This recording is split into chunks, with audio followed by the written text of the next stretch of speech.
Welcome back to my channel friends. आज के video में आप सभी का स्वागत है। फ्रेंड्स, आज की वीडियो में हम सीटेट पेपर 2 के लिए क्लास 6 की हिस्ट्री का सेकेंड चैप्टर डिस्कस करेंगे और इस चैप्टर में जितने भी इम्पोर्टेंट पॉइंट्स हैं आपके एग्जाम से रिलेटेड वो सभी टॉपिक्स को हम डिस्कस करेंगे और एक अंडरस्टैंडिंग हम इस चैप्टर की बनाते हुए चलेंगे कि क्या क्या इस चैप्टर में दिया हुआ है। आप इस चैप्टर को जब पढ़ते हैं फर्स्ट टाइम में तो लगता है कि कुछ समझ ही नहीं आ रहा है, लेकिन मैं कोशिश करूंगी कि ये चैप्टर आप लोगों के लिए इजी टू अंडरस्टैंड हो जाए। तो चलिए देखते हैं चैप्टर की ओपनिंग होती कैसे है और चैप्टर का नाम क्या है। तो चैप्टर का नाम है आखेट खाद्य संग्राहक से भोजन उत्पादक तक। आप फर्स्ट चैप्टर में देख सकते हैं कि कैसे ह्यूमन का डेवलपमेंट हुआ। आपने देखा कि ह्यूमन का डेवलपमेंट हुआ नर्मदा घाटी में, गारो खासी जयंतिया घाटी में, अलग अलग जगहों पे ह्यूमन का डेवलपमेंट हुआ और उसने जो खाद्य संग्राहक के रूप में रहना शुरू किया और फिर वो खाद्य संग्राहक से भोजन उत्पादन तक। खाद्य संग्राहक का क्या मतलब है कि वो जो है जानवरों को मार के खाता था, जो भोजन उसको प्रकृति से बना हुआ मिलता था उसको कलेक्ट करके रख लेता था फ्यूचर के लिए या डिजास्टर के टाइम के लिए जब वो बाहर भोजन इकट्ठा करने के लिए नहीं जा पाता था। और उससे और जो भोजन उत्पादन यानी कि उसने अपना जो भोजन है वो खुद से प्रोड्यूस करना शुरू किया, यानी कि उसने कृषि करनी शुरू कर दी। तो ये जो इन दोनों के बीच का टाइम है इसी को हम कहते हैं स्टोन एज। स्टोन एज जिसको आप कहते हैं पाषाण युग। और ये क्या है, ये एंशियंट हिस्ट्री का एक पार्ट है, प्री हिस्टोरिक पीरियड, जिसको कि आप प्राद ऐतिहासिक काल कहते हैं। उसके दो पार्ट होते हैं, एक स्टोन एज और दूसरा होता है कॉपर एज। तो ये स्टोन एज का पार्ट है जिसको कि हम कहते हैं पूरा पाषाण काल, मध्य पाषाण काल और नव पाषाण काल, यानी कि इसको भी 3 पार्ट में डिवाइड किया गया है। आई अंडरस्टैंड कि ये कंफ्यूजिंग हो गया है, लेकिन पहले आप ध्यान रखिए कि पहले आता है हमारा एंशियंट हिस्ट्री और एंशियंट हिस्ट्री में 3 पार्ट हैं, जिसका कि वेरी फर्स्ट पार्ट है प्री हिस्टोरिक, जिसको आप कहते हैं प्राद ऐतिहासिक। और इस प्राद ऐतिहासिक के भी 2 पार्ट हैं, जिसमें एक है आपका स्टोन एज यानी कि पाषाण काल और दूसरा है आपका कॉपर एज जिसको आप कहते हैं ताम्र युग। अब हमने बात की स्टोन एज की, तो स्टोन एज के भी 3 पार्ट हैं। पहला है आपका पैलियोलिथिक, दूसरा है मिजोलिथिक और तीसरा है नियोलिथिक। पैलियोलिथिक मतलब पूरा पाषाण काल, मेजोलिथिक मतलब मध्य पाषाण काल और नियोलिथिक मतलब नव पाषाण काल। इनके बारे में हम डिटेल से इस चैप्टर में आगे पढ़ेंगे, लेकिन पहले हम चैप्टर को स्टार्ट करते हैं। और चैप्टर की ओपनिंग होती है तुषार नाम के एक बच्चे से, जो कि अपने एक रिलेटिव के यहाँ दिल्ली से चेन्नई जा रहा था और वो ट्रेन में ये यात्रा कर रहा था। तो वो ट्रेन से बाहर देख रहा था, उसको दिखाई दे रहा था कि सारे जो पेड़ पौधे हैं वो पीछे छूटते जा रहे हैं जैसे जैसे उसकी ट्रेन आगे बढ़ रही है। तो उसके दिमाग में आया कि जब ये ट्रेन नहीं थी, हम लोग इतनी स्पीडली जो है वो ट्रैवल कर रहे हैं, जब ये ट्रेन नहीं थी तो लोग कैसे ट्रैवल करते होंगे। और यही चीज़ वो जब सोच रहा था तो उसके साथ उसके मामा भी ट्रैवल कर रहे थे। उन्होंने समझ लिया कि ये क्या सोच रहा है और उन्होंने बताया उसको कि जो ट्रेन है वो बस से पहले डेवलप हुई थी, यानी कि ट्रेन जो है लगभग 150 साल पहले। आपने सुना भी होगा कि इंडिया में पहली ट्रेन जो है वो 1853 में मुंबई में जो है मुंबई से ठाणे चली थी और ये चली थी 35 किलोमीटर की दूरी पर। तो ये पहली ट्रेन थी जो कि लगभग 150 साल पहले शुरू हुई थी और बस इसके कुछ दशक बाद आई। यानी कि जैसे आपसे पूछा जाए कि बस पहले आई कि ट्रेन, तो ट्रेन पहले आई थी। अब तुषार के मन में आया कि जब लोग जो है पहले रहते थे उनके पास ऐसे कुछ ट्रैवल करने के जो साधन है वो नहीं थे, तो क्या वो पूरी जिंदगी एक ही स्थान पे रहते थे। तो इसी क्वेश्चन का आंसर आपको खाद्य आकेटक जो संग्राहक है ह्यूमन, उससे भोजन के उत्पादन तक के टाइम पीरियड को ले जाता है। अब हम फिर से अपने वही एंशियंट हिस्ट्री में पहुंच जाते हैं, जब ह्यूमन जो है एक खाद्य संग्राहक हुआ करता था, एक आखेटक हुआ करता था। मतलब उसके पास जो है बहुत कम जो इंटेलिजेंस है वो होती थी, वो सिर्फ जो है जीवन को सरवाइव करना चाहता था कैसे भी करके। इसके लिए वो क्या करता था, वो जो भोजन उसको मिलता था उसको कलेक्ट करके रख लेता था और जो भी उसको जानवर वगैरह दिखाई देते थे उनको मार के खा जाता था। अब उनको चूंकि वो मारता किससे था, वो मारता था पत्थर के जो वेपन्स होते थे, जो पत्थरों के वो हथियार बनाता था उनसे। और इसी कारण इस टाइम पीरियड को कहा जाता है स्टोन एज। तो अब हमारा पहला जो सब टॉपिक आता है इस चैप्टर में कि आरंभिक मानव और आखिर वो इधर से इधर क्यों घूमते थे। तो एनसीईआरटी से सीधा आपके पेपर 2 में क्वेश्चन बनते हैं और क्वेश्चन यही बन जाता है कि मानव के आरंभिक काल में इधर से उधर घूमने के क्या कारण थे। तो यहाँ पे कुछ कारण दिए गए हैं, जैसे कि उन्हें जो है अपना भोजन एकत्र करने के लिए, जैसे कंद मूल फल पौधे पत्तियां अंडे एकत्रित करने के लिए एक स्थान से दूसरे स्थान पर जाना पड़ता था। दूसरा कारण है कि वो अपने शिकार के पीछे, मान लीजिए वो किसी शिकार के पीछे दौड़ रहा है हिरण, और वो आगे निकल गया, कोई मवेशी अपना चारा ढूंढने के लिए एक स्थान से दूसरे स्थान पे जा रहा है, तो उसके पीछे पीछे ह्यूमन भी उसका शिकार करने के लिए एक स्थान से दूसरे स्थान पे चला गया। तो एक स्थान पे दूसरे स्थान तक जाना ही हमारा ट्रैवलिंग कहलाता है। तो पहला जो रीजन हुआ ट्रैवलिंग का वो हुआ भोजन को कलेक्ट करना, भोजन के लिए एक स्थान से दूसरे स्थान पे जाना। दूसरा रीजन हुआ भोजन के लिए जो वो जानवर मार के खाता था, तो उन जानवरों का पीछा करना, क्योंकि जानवर जो है एक स्थान से दूसरे स्थान पे चले जाते थे। तीसरा कारण था सीजनल जो पेड़ पौधे डेवलप होते थे, क्योंकि ह्यूमन को अभी तक कृषि करना नहीं आता था, उसको नहीं पता था कि कैसे उसको डेवलप करना है पेड़ पौधों को, फ्रूट्स के पेड़ों को। तो जहाँ उसको मिल जाते वहीं खा लेता, लेकिन उसको इतनी समझ आ गई थी कि कौन से टाइम पीरियड में कौन सा फ्रूट जो है हमें कहाँ मिल जाएगा, क्योंकि वो देख रहा था सीजनल चेंजेस हो रहे हैं, लेकिन उसको समझ आ रहा था कि यहाँ पे हमें अब ये मिल जाएगा। तो अलग अलग मौसम में अलग अलग फल फूल आते हैं, इसलिए उनकी तलाश में वो उपयुक्त मौसम के अनुसार अन्य इलाकों में घूमते होंगे। जैसे कि एक स्थान पे यहाँ पे आम का फल आता है गर्मी में, तो जहाँ गर्मी में आम के पेड़ होंगे वहाँ वो चला जाता होगा। अब सर्दी में कोई फ्रूट आता है, कोई भी एक फ्रूट है जो सर्दी में आता है, तो वहाँ पे वो चला जाएगा। इसके बाद चौथा कारण है कि बिना पानी के किसी भी प्राणी का जीवित रहना संभव नहीं है, और उस टाइम पे कोई बोरवेल नहीं होते थे, इतनी टेक्नोलॉजी नहीं थी कि वो कहीं भी बोरवेल करके पानी निकाल लेगा।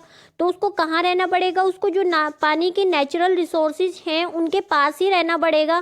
भाई जैसे पानी के नेचुरल रिसोर्सेज झील हुई, तालाब हुए जो कि खुद से डेवलप हो जाते हैं, जैसे नदियाँ हुई, तो इनके किनारे वो रहता था। तो इसी वजह से मान लीजिए अब सारे जो नेचुरल रिसोर्सेज हैं पानी के, वो साल भर पानी से भरे हुए नहीं रहते। कुछ रिसोर्सेज ऐसे होते हैं जो मौसम में आते हैं, जैसे कि गर्मी का मौसम हुआ तो सूख गए, और बरसात का मौसम हुआ तो पानी से भर गए। तो बरसात के मौसम में वो जो पानी से भर जाते हैं उनके पास चला जाता था।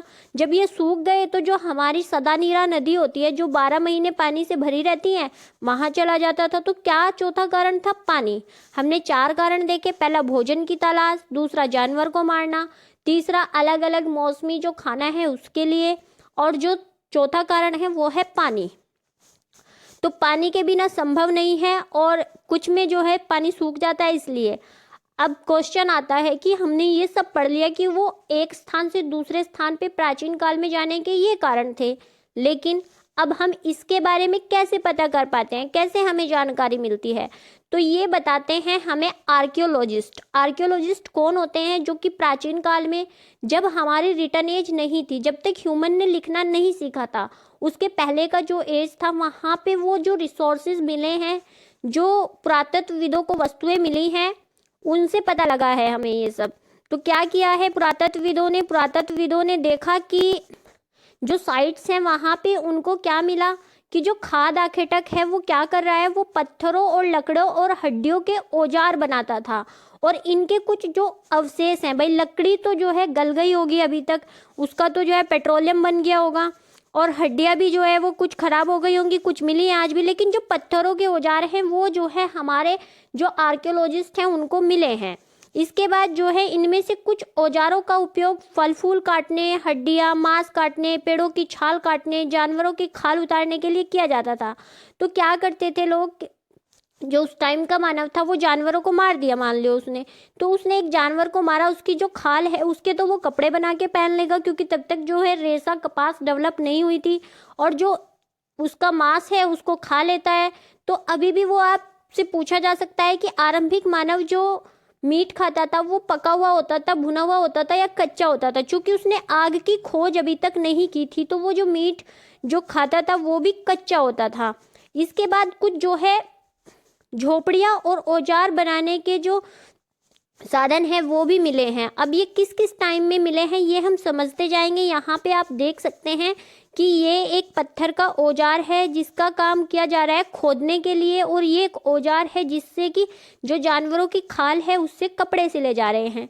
तो यहाँ पे आप देख सकते हैं कि इंसान खाने योग्य जड़ों को खोदने के लिए, भाई कुछ जड़ें हम खाते भी हैं, आज भी हम कुछ जड़ें खाते हैं जैसे मूली, गाजर, और इसके अलावा दूसरा जो पत्थर है ये क्या है, ये कपड़े सिलने के लिए यूज़ किया जा रहा है। आप यहाँ पे नुकीलापन देख सकते हैं।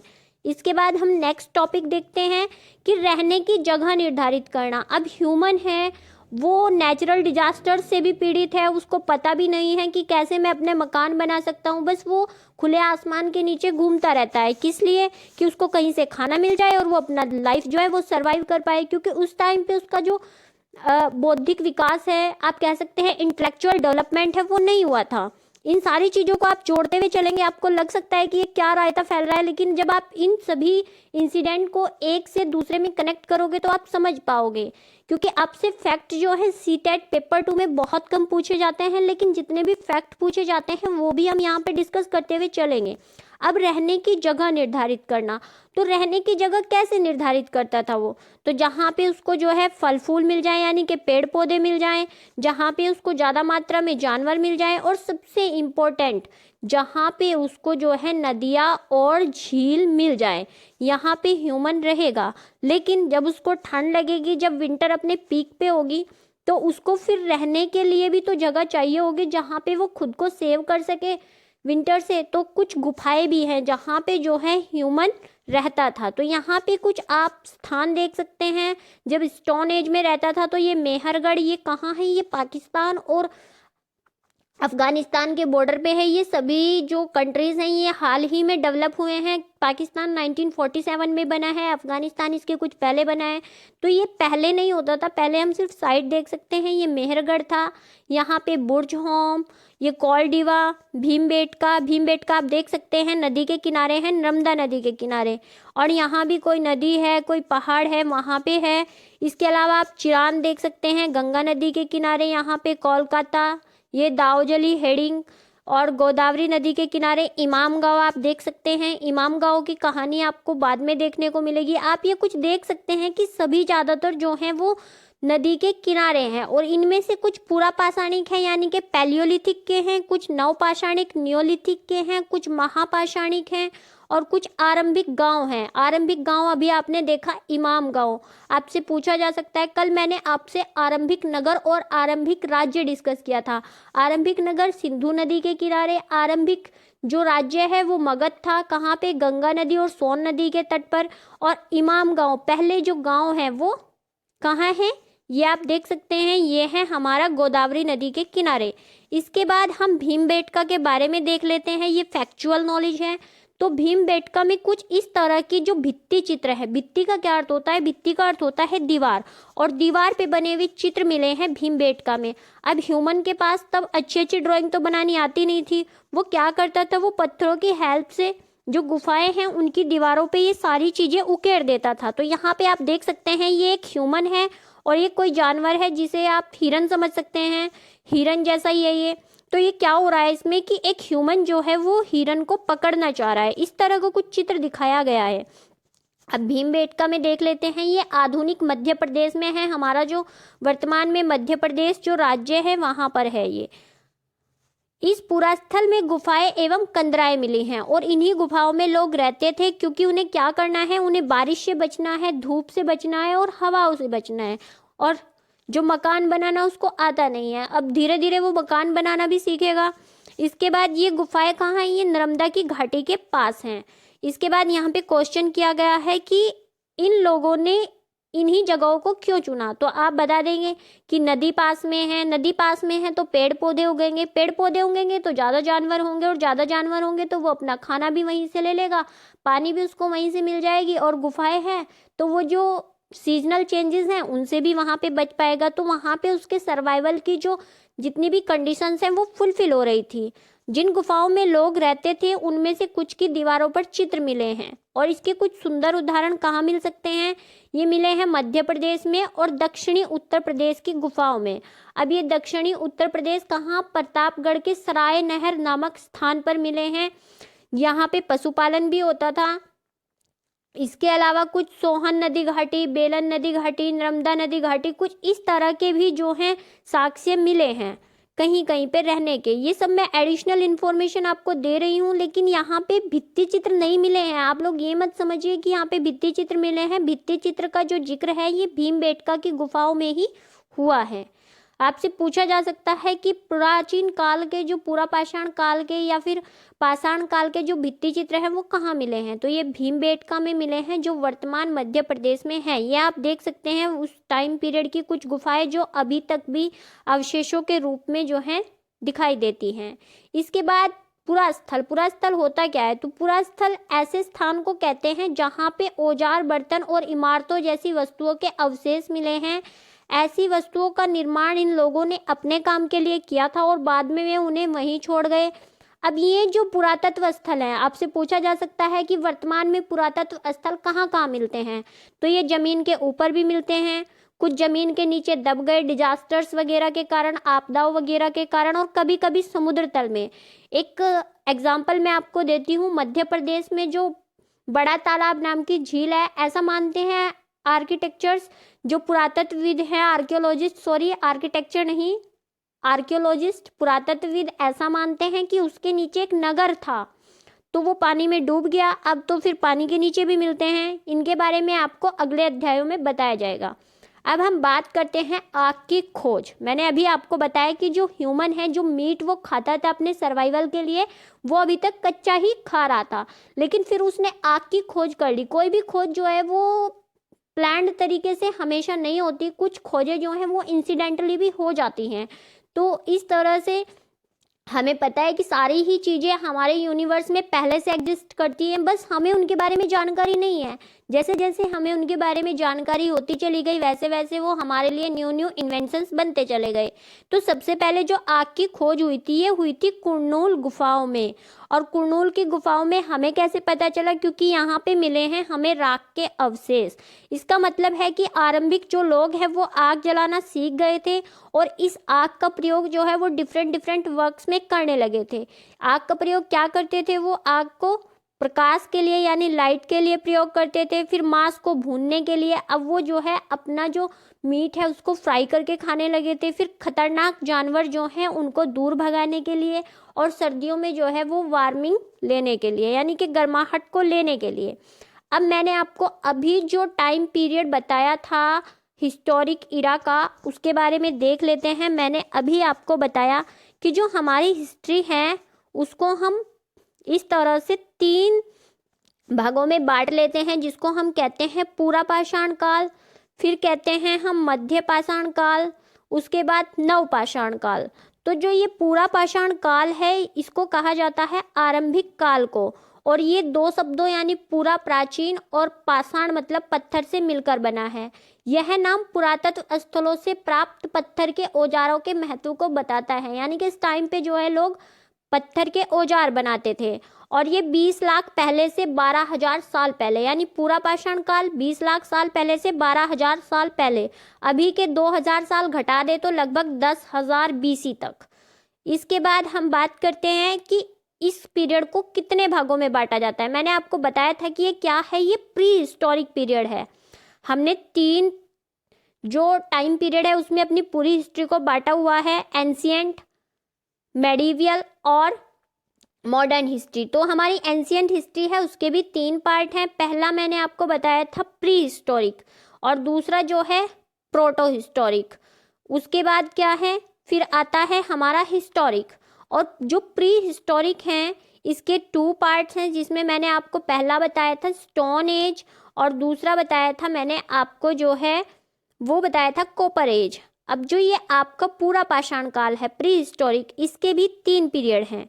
तो यहाँ पे आप देख सकते हैं, पहला पीरियड मैंने आपको बताया कि देखिए यहाँ पे आरंभिक, मध्य और क्या उत्तर। तो जो इसमें आरंभिक है इसको हम कहते हैं पूरा पाषाण काल, और इसको ही हम कहते हैं पैलियोलिथिक। दूसरा होता है मध्य, जिसको आप कहते हैं मीजोलिथिक, और तीसरा होता है नव पाषाण काल, जिसको कहते हैं नियोलिथिक। और इसी टाइम पीरियड में जो है वो ह्यूमन का जो हिस्ट्री है वो 99% टाइम इसी में है। भाई इतना लंबा टाइम पीरियड है, अगर आप टाइम पीरियड के अकॉर्डिंग देखें ह्यूमन डेवलपमेंट, तो 99% जो डेवलपमेंट है वो इसी टाइम पीरियड के दौरान हुआ है। जिस काल में पर्यावरणीय जो बदलाव हैं उसको मेजोलिथिक कहते हैं, यानी कि जो जलवायु परिवर्तन हुआ, जो वेदर कंडीशंस ने इफेक्ट किया, जो क्लाइमेट चेंज हुआ और तरह तरह की घास पेड़ पौधे उगे और जो जानवर है वो ज़्यादा हुए और मानव का जो जीवन है वो और ज़्यादा स्टेबल हुआ, उसको कहते हैं हम मध्य पाषाण काल। वीडियो थोड़ी सी लंबी जा रही है लेकिन आपकी अंडरस्टैंडिंग बहुत अच्छी बन जाएगी, ऐसा मैं एज्यूम करके चल रही हूँ। और इस टाइम पीरियड को कहते हैं लगभग 12,000 से 10,000 साल पहले, यानी अगर मैं इसको बीसी में लेके जाऊँ तो 10,000 बीसी से लगभग 8,000 बीसी तक। और इसी को जो है माइक्रोलिथ भी कहा जाता है। एक पेपर में पूछा हुआ था कि माइक्रोलिथ क्या है, तो माइक्रो का मतलब होता है छोटा और लिथ का मतलब होता है पत्थर।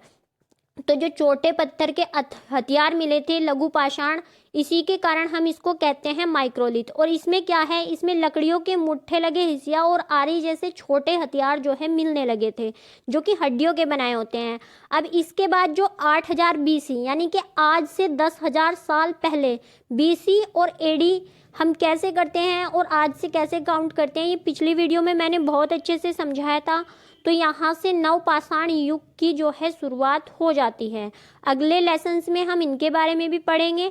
इसके बाद हम बात करेंगे, क्योंकि हम किसकी बात कर चुके हैं, हम पैलियोलिथिक की बात कर चुके हैं। अब हम बात करेंगे मीजोलिथिक की। और मैंने आपको अभी बताया कि जो क्लाइमेट चेंज हुआ है, जब बहुत सारे ग्रासलैंड यानी घास के मैदान उत्पन्न हुए और जानवरों की संख्या बढ़ने लगी, ये सब कब हुआ, ये मीजोलिथिक पीरियड में हुआ, मध्य पाषाण काल में हुआ। लगभग 12 साल पहले यानी 10,000 बीसी पहले जलवायु में बड़े बदलाव आए और इससे क्या हुआ, इससे घास के मैदान बने, इससे हिरण, बारहसिंगा, भेड़, बकरी, गाय, जानवरों की संख्या बढ़ी, जिनको की जो घास को खाकर जिंदा रह सकते थे। और घास को खाकर ये जानवर जिंदा रहेंगे तो ह्यूमन इनको खा के जिंदा रह लेगा। जो लोग इन जानवरों का शिकार करते थे वो इनके पीछे आए। जब वो इनके पीछे आए तो भाई एक टाइम पे मान लो हम किसी जानवर का शिकार नहीं कर पा रहे हैं, तो हम वेट करेंगे कि कब हम इसका शिकार कर पाएं, तो वेट करें। तो उन्होंने जानवरों को ऑब्जर्व किया। जब उन्होंने जानवरों को ऑब्जर्व किया तो उन्हें क्या पता चला कि ये क्या खाते हैं, इनका रिप्रोडक्शन कैसे होता है, इनके बच्चे जब होते हैं तो किस तरह होते हैं, कैसे हम इनसे रिप्रोडक्शन करा सकते हैं, कैसे हम इनको पाल सकते हैं, तो ये क्या है। फिर इनको ये शायद पालने के बारे में सोचने लगे हों। कुछ भी ऐसा एग्जैक्ट नहीं है, हम सिर्फ एज्यूम कर रहे हैं वहाँ की घटनाओं को जोड़ते हुए। और इसी टाइम में जो है वो मछली भी भोजन का महत्वपूर्ण स्रोत बन गई। यानी कि अगर आपसे पूछा जाता है कि ह्यूमन ने मछली जो पकड़ने का काम है वो किस टाइम पीरियड में सीख लिया था, तो ये सीखा था उसने मीजोलिथिक में यानी मध्य पाषाण काल में। फिर इसके बाद होती है खेती और पशुपालन की शुरुआत। ये सब जो है एक दिन में नहीं हो रहा है, धीरे धीरे टाइम चेंज हो रहा है, धीरे धीरे डेवलपमेंट हो रहा है। कुछ जो क्लाइमेटिक कंडीशंस हैं वो भी जो है इफेक्ट कर रही हैं। कुछ ह्यूमन का जो इंटेलिजेंस लेवल है वो बढ़ रहा है, वो अपने आसपास की चीज़ों को ऑब्जर्व कर रहा है। फिर क्या हुआ कि फिर जो है गेहूं, जौ और धान जैसे अनाज प्राकृतिक रूप से उगने लगे। भाई पहले से उसको उगाना नहीं आता था, ये सब चीज़ें क्लाइमेटिक कंडीशंस के कारण जो है खुद से उगी। फिर इसको क्या किया, ह्यूमन ने जो है इसको बटोरना शुरू कर दिया, इसको कलेक्ट करना शुरू कर दिया। फिर उन्होंने सोचा कि अगर हम इसको जो है कलेक्ट करके रख लें, भाई एक सीड है तो एक पौधा उगा। अब ये जो पौधा उगा इस पे एक बैल होती है जिसको हम कहते हैं, बहुत सारे गेहूं के दाने लगे हुए हैं, इस पे 100 दाने आ गए तो ये 100 में से 4 भी नीचे झड़ गए, तो अब 4 पौधे उगेंगे ना। तो इस तरह से जो है कृषि का डेवलपमेंट हो गया। इसी तरह जो है लोगों ने अपने घरों के आसपास जो चारा है उसको रखकर जो है जानवरों को क्या किया होगा, वो पालतू बनाया होगा। अब यहाँ पे एक इम्पोर्टेंट फैक्ट जो मुझको इंटरेस्टिंग लगा कि ह्यूमन ने सबसे पहले अपना पालतू पशु किसको बनाया था, कुत्ते को। अब ये सभी को पता है, लेकिन इसके बाद उसने क्या किया, इसके बाद जो दूसरा पालतू पशु था उसका वो था भेड़, बकरी, गाय और सूअर। तो इस तरह से क्या हुआ, इस तरह से वे पशुपालक भी बन गए। अभी भी उसको खेती करना नहीं आता है, पशुपालक बन रहे हैं। हालांकि थोड़ा थोड़ा उसको खेती के बारे में पता चल गया है कि कुछ सीड्स होते हैं, उनसे पौधे उगते हैं और उन सीड्स से जो अनाज निकलता है उसको मुझे कलेक्ट करना है। तो इस प्रक्रिया को जो नाम दिया गया उसे दिया गया बसने की प्रक्रिया। यानी कि अभी तक क्या हो रहा था, अभी तक ह्यूमन एक स्थान से दूसरे स्थान पे घूम रहा था। अब वो क्या है, अब वो जानवर पालेगा तो उसको एक स्थान पे रहना पड़ेगा, फसल उगाएगा तो भी एक स्थान पे रहना पड़ेगा। तो अब क्या हो गया, वो एक स्थान पे स्टेबल होने की सोचेगा, और इसी को कहा गया बसने की प्रक्रिया। तो बसने की प्रक्रिया कैसे शुरू हुई ये पता चल गया हमें। क्यों शुरू हुई, क्योंकि अब वो जानवरों को पालने लगा था और क्या करने लगा था, उसने थोड़ा थोड़ा खेती के बारे में भी इंटरेस्ट लेना शुरू कर दिया था। अब इसने जो है शुरू किया ये, इसके बाद उसने जो है जानवर ऐसे देखे कि जो उसके यहाँ पे उसको हानि नहीं पहुंचाएं। इस तरह से बचने की प्रक्रिया शुरू हुई। इसके बाद आता है एक नई जीवन शैली, यानी कि कैसे जो है उसने अनाज को बीज के रूप में उपयोग किया, खाद के रूप में, फिर उसको उपहार के रूप में, और भंडारण के लिए क्या क्या किया। तो यहाँ पे जो है मान लो एक बीज उसने बोया और फसल उगी, तो उसकी देखभाल भी करनी पड़ेगी। भाई बीज बोएंगे आप लोग, फिर वो उगेगा, फिर फसल बनेगी, फिर उसकी सिंचाई करेंगे, उसमें जो खरपतवार है वो हटाएंगे, जानवरों और चिड़ियों से उसकी रक्षा करेंगे। तो इसमें क्या हुआ, इसमें लगभग 4 से 6 महीने लग गए। तो ये एक टाइम पीरियड हो गया जहाँ पे ह्यूमन को एक जगह पे रुकना पड़ा अपनी फसल के लिए, और इसी से जो स्टेबल लाइफस्टाइल है उसकी शुरुआत हुई। अब उसने फसल तो उगा लिया, मान लो उसके पास इतना सारा अनाज हो गया, तो उसको स्टोर करके भी तो रखना पड़ेगा। तो स्टोर करने के लिए जो है उसने बड़े बड़े मिट्टी के बर्तन बनाए, और इन्हीं मिट्टी के बर्तनों में उसने जो है स्टोर किया। आप अभी भी किसी गांव में देख सकते हैं कि इस तरह जो कच्चे मिट्टी के मकान होते हैं उनमें पीछे जो है ऐसे ऊपर नीचे करके मटके रखे रहते हैं। मैंने अपने बचपन में देखे हैं हमारे एरिया में। तो इन मटकों में लोग जो है सामान भर के रखते हैं, जैसे इसमें गेहूं भर लिया, इसमें चावल भर लिया, इसी तरह से इनमें स्टोर करके रखते हैं। तो इसी तरह जो है वो भी स्टोर करके रखते हैं। इसके अलावा जो जानवर है वो भी उसके लिए चलते फिरते खाद्य भंडार होते थे। मतलब जिसके पास जितने ज़्यादा जानवर होंगे, जितने ज़्यादा जानवर कोई पालेगा उसके पास उतना ही ज़्यादा भोजन होगा। इसके अलावा उसने सीख लिया कि जो जानवर है वो मेल फीमेल मिलकर रिप्रोडक्शन कर रहे हैं, तो उनकी संख्या भी बढ़ रही है। तो क्या हुआ, इसके अलावा उसने देखा कि वो दूध पिला रहे हैं, तो उसने देखा कि दूध हम भी पी सकते हैं इनका, अगर हम निकालना सीख लें। तो यही नहीं, उसने देख लिया कि हम खाली जानवर से मांस यानी मीट ही नहीं लेंगे, बल्कि क्या करेंगे, ये हमारे लिए बाद में भी काम आ सकते हैं, और जब हमें इनकी ज़रूरत हो तब तब हम एक एक दो दो मार के खा सकते हैं। तो इस तरह का कुछ उसने सीख लिया।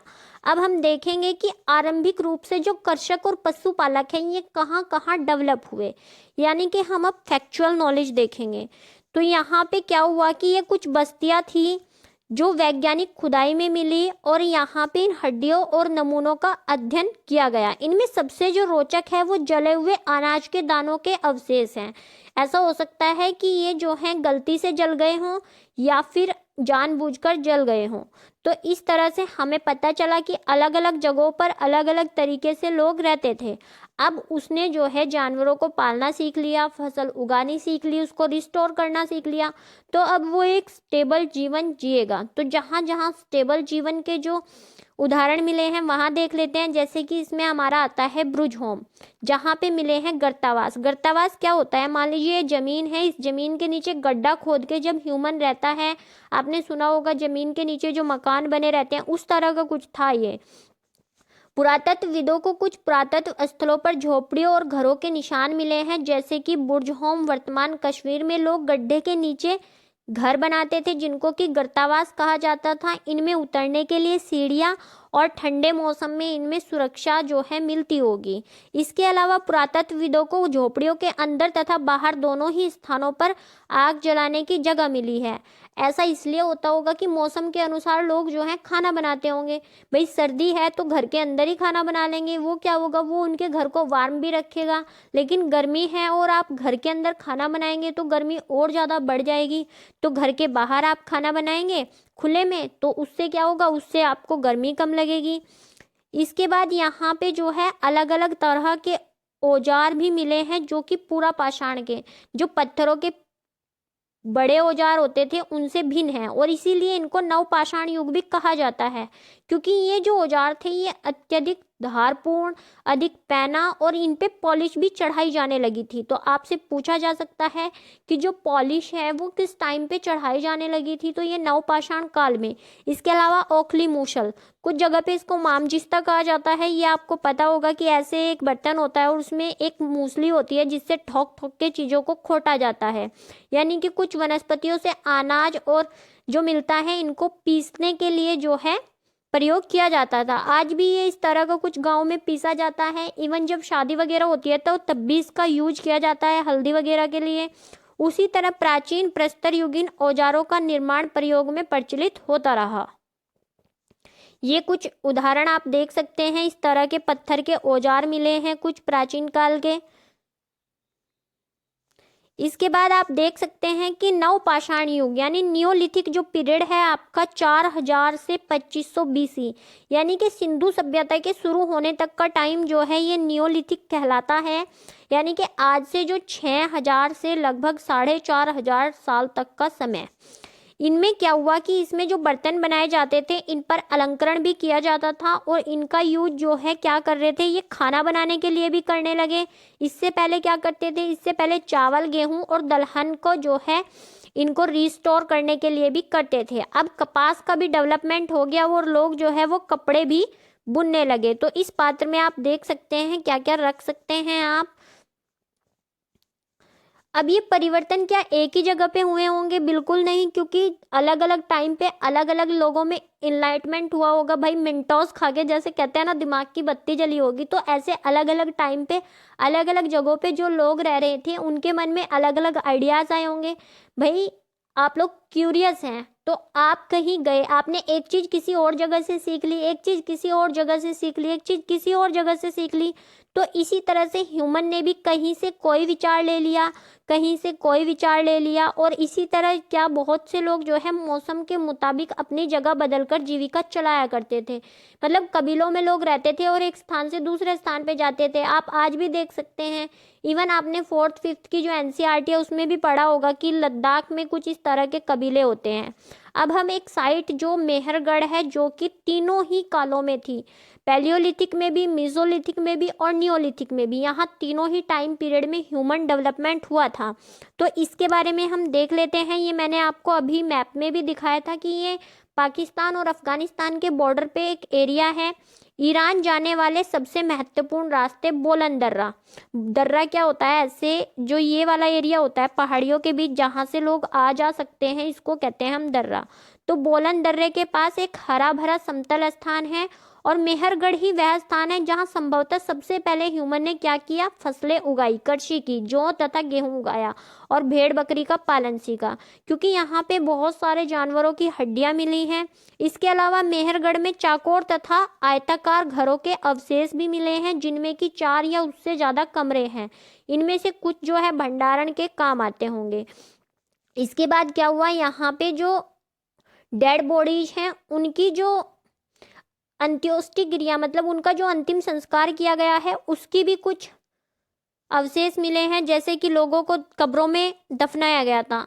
अभी हम अलग अलग टाइप से अंत्योष्टि करते हैं, लेकिन वहाँ पे ऐसा मिला है कि यहाँ पे अंदर इसको एक आदमी की डेड बॉडी है उसको लेटा दिया गया और उसके साथ जो है क्या, उसके साथ बकरी भी मिली है, मतलब बकरी के अवशेष भी मिले हैं। तो इससे पता चलता है कि वहाँ के लोग जो है वो पूर्व जन्म और अगले जन्म, यानी कि अगले जन्म में भी विश्वास करते थे कि अगला जन्म इस ह्यूमन का होगा या फिर ये जो है दूसरे देश में जाएगा। हम कहते हैं कि मरने के बाद इंसान कहाँ चला गया, स्वर्ग में या नरक में। तो उस तरह से वो लोग भी जो है ट्रस्ट करते थे कि इस दुनिया के अलावा एक और दुनिया भी है, परलोक भी है, जहाँ पे जो है इस ह्यूमन को डेथ के बाद जाना है। और इसीलिए उसके साथ जो है बकरी को भी दफनाया गया था कि मरने के बाद ये इसके खाने के काम में आएगी। मतलब जैसा टाइम पीरियड था वैसी थिंकिंग और वैसे ही उन लोगों के अंत्योष्टि कार्यक्रम। अब आपसे पूछा जा सकता है कि मेहरगढ़ से क्या क्या मिला है, तो आप मेहरगढ़ से बता देंगे कि वहाँ पे खेती के साक्ष्य मिले हैं, गेहूं और जौ उगाने के, मछली पालन के भी मिले हैं। इसके अलावा वहाँ पे अलग अलग साक्ष्य मिले हैं, जैसे कि अंत्योष्टि कार्यक्रम के, जिसमें क्या हुआ है, जिसमें जो है लोगों को दफनाया गया है, किसके साथ, बकरी के साथ। तो इस तरह से उनकी जो ईश्वर के प्रति या मृतकों के प्रति, ईश्वर के प्रति नहीं कहेंगे अभी, ईश्वर के बारे में नहीं, बल्कि जो उनके जो पूर्वज हैं वो मर गए हैं उनके प्रति आस्था है कि इनको परलोक में जाना है। तो इस तरह का कुछ सामान भी वो लोग रखते थे। इसके बाद कुछ कब्रें ऐसी भी मिली हैं जिनमें कि बकरी को, इसके बारे में हम बात कर लिए और ये आपको चित्र भी देखने को मिल गया कि इस तरह के चित्र मिले हैं। अब हम इसी टाइम पीरियड में अन्यत्र कहीं, मतलब किसी और देश में, ये हम बात कर रहे थे भारतीय उपमहाद्वीप की, तो इसी टाइम पीरियड में फ्रांस में भी कुछ चित्र मिले हैं जो कि इसी टाइम पीरियड के हैं, 10,000 से 20,000 साल पहले के हैं। और इनकी खोज की थी 4 स्कूली छात्रों ने लगभग 100 साल पहले। इसमें क्या है, इसमें अलग अलग टाइप के चित्र मिले हैं, जैसे जंगली घोड़े, गाय, भैंस, गैंडा, रेंडियर, बारहसिंगा, शुअर, और इनको जो है गहरे चमकीले कलर से कलर किया गया है। आपने देखा भीमबेटका में कलर नहीं किया गया था, सिर्फ जैसे हम पेंसिल आर्ट कर देते हैं वो था, लेकिन यहाँ पे कलर भी मिले हैं। और ये कलर जो है किससे बनाए जाते थे, ये लौह अयस्क और चारकोल से बनाए जाते थे। और फिर इन्हें कब बनाया जाता था, तो इन्हें कुछ उत्सवों के टाइम पर या फिर शिकार पर निकलने से पहले अनुष्ठानों के रूप में बनाया जाता है। भाई जैसे आपने सुना होगा कि हम कोई शुभ काम करते हैं तो उससे पहले कुछ हम अलग अलग तरह के संस्कार करते हैं, अलग अलग तरह के काम करते हैं। तो इन लोगों के लिए भी शिकार करना एक अच्छा काम था क्योंकि उससे भोजन मिलेगा। तो ये लोग उससे पहले भी इस तरह के चित्र बनाते थे। अब हम नवपाषाणिक पुरास्थल, एक और जो साइट है आपकी नियोलिथिक पीरियड की, उसके बारे में बात करेंगे। और ये क्या है, नवपाषाण युग के सबसे प्रसिद्ध पुरास्थलों में एक चाताल ह्यूक नाम का एक स्थान है जो कि तुर्की में है। और यहाँ पे क्या होता है, यहाँ दूर देशों से चीज़ें लाई जाती थी और इनका उपयोग किया जाता था। इसका क्या मतलब है कि नवपाषाण काल में व्यापार भी शुरू हो गया था और इसके बाद ही हमारी शुरू हो जाएगी सिंधु घाटी सभ्यता। तो यहाँ पे जो नेक्स्ट चैप्टर आपका आएगा उससे जोड़ने की कोशिश आपको की जा रही है। यहाँ पे दूर दराज स्थानों से चीज़ें लाई जाती थी, जैसे कि सीरिया से चकमक पत्थर, लाल सागर की कौड़ियाँ, भूमध्य सागर की सीपियाँ। तो ये क्या है, यहाँ पहिए का विकास नहीं हुआ था अभी तक। लोग क्या करते थे, लोग इसको खुद या जानवरों की पीठ पर ले जाया करते थे। तो आपसे पूछा जा सकता है कि जो तुर्की में नवपाषाण काल का स्थल है वहाँ पे क्या क्या सामान और कहाँ कहाँ से लाया जाता था। इसके बाद एनसीईआरटी के जो ये कॉर्नर्स हैं ये भी आप खुद से फिल करेंगे, इनके आंसर्स ढूंढेंगे जो कि मैंने बताया। और इसमें जो महत्वपूर्ण तिथियां हमने पढ़ी है चैप्टर में, तो मैंने आपको बताया कि मध्य पाषाण युग ये कब 12,000 से 10,000 साल पहले, बसने की प्रक्रिया लगभग 12,000 साल पहले, नवपाषाण युग 10,000 साल पहले, और मेहरगढ़ में बस्ती का प्रारंभ लगभग 8,000 साल पहले। तो ये आप कुछ देख सकते हैं। मैंने आपको टाइम पीरियड भी समझाने की कोशिश की है कि जो हमारी एंशियंट हिस्ट्री है उसमें 3 है, प्री, प्रोटो और हिस्टोरिक। और जो ये प्री है इसमें भी 2 हैं, स्टोन एज और जिसको कहते हैं आप दूसरा है कॉपर एज। इसके बाद जो स्टोन एज है ये 3 पार्ट में बटा हुआ है आपका। फर्स्ट क्या है, फर्स्ट है पैलियोलिथिक पूरा पाषाण, दूसरा क्या है मीजोलिथिक और तीसरा क्या है नियोलिथिक। और इसी मीजोलिथिक में एक और पीरियड है जब छोटे पाषाण के हथियार बनने लगे थे, उसको हम कहते हैं माइक्रोलिथ। तो माइक्रोलिथ आप कौन से काल को कहते हैं, मीजोलिथ को। आई होप आपको ये चैप्टर समझ आया होगा। बहुत लंबी समरी हो गई है लेकिन आपकी अंडरस्टैंडिंग बहुत अच्छी डेवलप हो जाएगी, ऐसी मैं आशा करती हूँ। आज के चैप्टर को यहीं ख़त्म करते हैं। नेक्स्ट वीडियो में नेक्स्ट चैप्टर से डिस्कस करेंगे। आपकी कोई भी क्यूरियोसिटी है इस चैप्टर के रिगार्डिंग तो आप कमेंट सेक्शन में पूछ सकते हैं। इसके अलावा इसका PDF आपको हमारे टेलीग्राम ग्रुप से मिल जाएगा जिसका लिंक जो है डिस्क्रिप्शन में दिया हुआ है। Thanks for watching this video.